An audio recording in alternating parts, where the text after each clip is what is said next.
Hello friends, आप सभी का स्वागत है। कैसे हो आप सब लोग? आई होप सब लोग बढ़िया होंगे। मैं भी एकदम मस्त हूँ। फ्रेंड्स, आज हम इस वीडियो में जब हम किसी नॉन रेजिडेंट से फ्लैट परचेज करते हैं या प्रॉपर्टी परचेज करते हैं तो उस पर टीडीएस का कंप्लायंस कैसे करना है उसको डिटेल में समझेंगे आज हम इस वीडियो में। नॉन रेजिडेंट से फ्लैट परचेज करने पर टीडीएस कंप्लायंसेस, इसको डिटेल में समझते हैं। तो आइए स्टार्ट करते हैं। TDS compliances on purchase of flat from non resident. तो सबसे पहले आपको समझना है कि जो परचेज करने वाला है वह है रेजिडेंट और जो फ्लैट को बेच रहा है वह है नॉन रेजिडेंट। ठीक है, ये कंडीशंस हो गई पहले। उसके बाद जो परचेज कर रहा है फ्लैट को रेजिडेंट पर्सन इंडिया में, उसको टीडीएस का कंप्लायंस करना होगा। जब वह पेमेंट करेगा नॉन रेजिडेंट को कंसिडरेशन का तो उसको टीडीएस डिडक्ट करना होगा। ठीक है, और गवर्नमेंट को पे करना होगा एज पर सेक्शन 195 के हिसाब से। ठीक है, तो नॉन रेजिडेंट को जो पेमेंट करेंगे तो उस पर आपको सेक्शन 195 के हिसाब से इनकम टैक्स डिडक्ट करना होगा।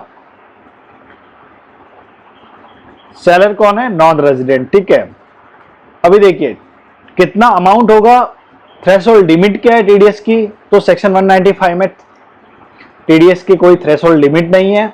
ठीक है, रेट ऑफ टीडीएस, अभी टीडीएस क्या रेट से कैलकुलेट करना है तो आपको टीडीएस पहले देखना होगा कि जो प्रॉपर्टी बेची है नॉन रेजिडेंट ने, मींस आप जो प्रॉपर्टी खरीद रहे हैं नॉन रेजिडेंट से, तो वह शॉर्ट टर्म है या लॉन्ग टर्म है। ये कैसे देखेंगे? शॉर्ट टर्म मतलब अगर नॉन रेजिडेंट ने बस प्रॉपर्टी विद इन 24 मंथ्स बेच रहा है तो वह शॉर्ट टर्म हो जाएगी। तो उस केस में आपको 30% टीडीएस डिडक्ट करना होगा प्लस सरचार्ज और एप्लीकेबल सेस भी उस पर डिडक्ट करना होगा। ठीक है, दूसरा केस हो सकता है long term. Long term means property को 24 मंथ्स के बाद बेच रहा है तो वह लॉन्ग टर्म हो जाएगी। उस केस में आपको 20% टीडीएस रेट से डिडक्ट करना होगा प्लस एप्लीकेबल सरचार्ज और सेस के हिसाब से दोनों डिडक्ट करना होगा। ठीक है, तो ये हिसाब से 30% शॉर्ट टर्म पे और लॉन्ग टर्म पे 20% plus applicable surcharge and cess के हिसाब से टीडीएस डिडक्ट करना होगा। फिर आपको 10 नंबर भी लेना पड़ेगा, 10 नंबर के लिए अप्लाई करना पड़ेगा। ठीक है, तो उसके लिए आपको एनएसडीएल पे ऑनलाइन 10 एप्लीकेशन करना होगा। तो विद इन 15 डेज आपको 10 नंबर अलॉट हो जाता है। आप टाइमली डॉक्यूमेंट साइन करके भेजते हैं तो उसके बाद आपको टीडीएस डिडक्ट करके गवर्नमेंट को पेमेंट करना होता है। ठीक है, तो ये रेट से शॉर्ट टर्म लॉन्ग टर्म के हिसाब से। फिर आपको टीडीएस का रिटर्न भी फाइल करना होता है। फॉर्म नंबर 27Q करके टीडीएस का रिटर्न है जो कि फाइल करना होगा। क्वार्टरली फाइलिंग होता है इसका। ठीक है, तो आपको देखना होगा कौन से पीरियड में आप पेमेंट कर रहे हैं। तो ये क्वार्टरली फाइल होता है। फर्स्ट क्वार्टर स्टार्ट होता है from April to June, second quarter July to September, third quarter October to December and last fourth quarter from January to March. तो आपको देखना होगा कौन से पीरियड में आपने टीडीएस डिडक्शन किया है और टीडीएस डिडक्शन आपको करना होगा जब आप नॉन रेजिडेंट को पेमेंट करेंगे। ठीक है, तो उसके हिसाब से आपको फॉर्म नंबर 27Q फाइल करना होगा। ठीक है, और आपको फिर टीडीएस रिटर्न फाइल करने के बाद टीडीएस सर्टिफिकेट भी इशू करना होता है डिडक्टी को फॉर्म नंबर 16A में। वो आप टेसेस से डाउनलोड कर सकते हैं।